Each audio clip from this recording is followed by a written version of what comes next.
I know during the wintertime it sucks. And I get grumpy, and I get like really Mm, depressed. And it's not like that during the summertime. yeah, but you're I feel trapped like that fever. you're spring. Mhm. Mhm. You you. I like cold.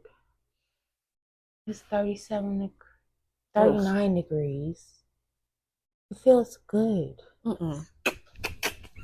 See, that's a person that's never broken a bone in their life Hmm?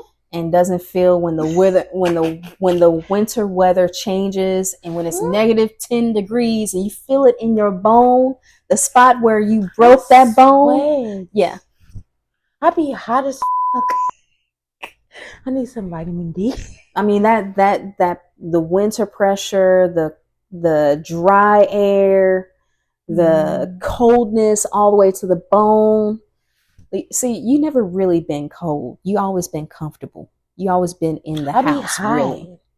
So you don't really know what winter is until Get you are out! out there and your hands are so cold that you can't even close. I got frostbite before When? when I was walking 10. I was Exactly. I What, walking to the store? wasn't do a whole I was extra. out. I was out in the elements for a month and a half Huh? in the military. Month and a half of cold.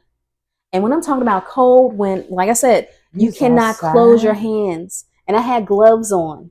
I had to sleep in that shit. That means when I didn't generate heat like I do now with the whole 40s thing. Hmm. So as soon as I lay down, my body heat drops. So I did not have enough heat in my sleeping bag. So my legs and all that would Ooh. be like basically shaking all through the night. And those tents, they have these Yo. kerosene heaters in there that didn't heat anything unless you're directly like laying on top of the damn thing. Draft coming through, and then they lay hay or whatever all over the floor. But I have allergies, so it was like What it the was fuck? torture for like a month and a half of Why being did out there why would y'all why would y'all training. And then on top of that, you had to wake up, I can't remember, like what, 5 o'clock in the morning to go out to these trenches that you had to dig. The thing is, like during that winter huh? time, it filled up with water, so it'd be ice at the bottom, so I can't stand in there. So I had to stand on the outside of it, and the winter cold would be blowing right on me.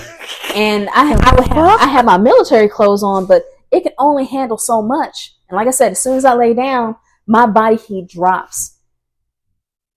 And you had to every morning you had to stand out there with your weapon, basically in training, and then get up to go get these de facto foods that was like god awful, stopped my whole system for a month and a half.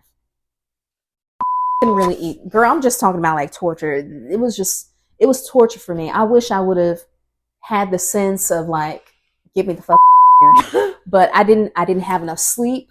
I didn't have enough food. I mean, I was basically walking around like a zombie and like I was just out there. It was awful.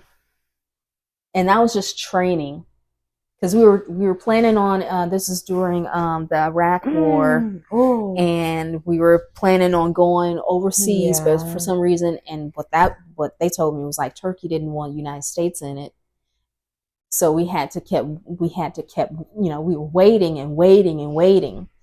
And That's when we came through. I was like, hey.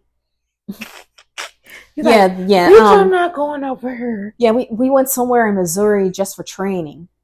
But the thing is, like, I was like, man, I mean, at least for me, I can handle heat. I can handle 100 degrees. I just sit down and I just cool off for some reason. Yeah. But cold air, oh my God. Ugh. I don't If I understand. can picture hell, it would have been that. Just, oh my God. And the latrines will fill up. The bitch. Will fill up. No, you got it. Yeah. So when you open the door, you see it and it's like, nope. Mm-mm. So, and then all the mud. I mean, like we had to wear galoshes over our boots to keep our feet from getting trench foot. But the moisture, you know, because our boots will absorb moisture, so you had to wear galoshes over it. But with all the snow and the ice and whatever, created like mud, like at least, what is it, like 6 feet deep? I mean, not 6 feet deep, 12 inches deep. So when you step in, you step into the mud and just going anywhere, just trying to get anywhere. Oh God. So don't be like an emergency and have to go pee. Oh. But I do remember one time where it was like a winter blizzard and I had to go pee. And I was like, I'm not going to go all the way down to the quote unquote latrines. I'll click something on your phone. So I just went around the truck and tried to pee. But I had to pull my pants down and the winter blizzard was like right on my ass. And you know how you have to kind of do a squat and you're trying not to pee on your clothes. Oh God. But at that point, like I couldn't even really breathe or smell out of my nose. That's another thing. Oh my God. Because my allergies and all the hay and stuff. So there was one time where I had an opportunity to try to take a nap during the day and I laid down. Well, I didn't really lay down. I sat down on my cot and leaned up against a pole. And someone said like there was a fire. There was a fire on the other side of the tent. And I was like, I couldn't smell it because of the allergies. So, you know, I don't know. Let's change the subject. This is crazy. We're just talking about like how. What the fuck? Like I went through basic training and AIT and none of it prepared me for that kind of training. I mean, I can handle heat, but just cold. Snow. Oh. I thought we could warm ourselves up in cold. That's the thing. I couldn't generate enough heat in order to keep me warm. I was cold. I thought you gotta put a space. Like you got. Thank you for all your love and support. Don't forget to smash the like button and subscribe. Thank you so much. We will see you in our next video.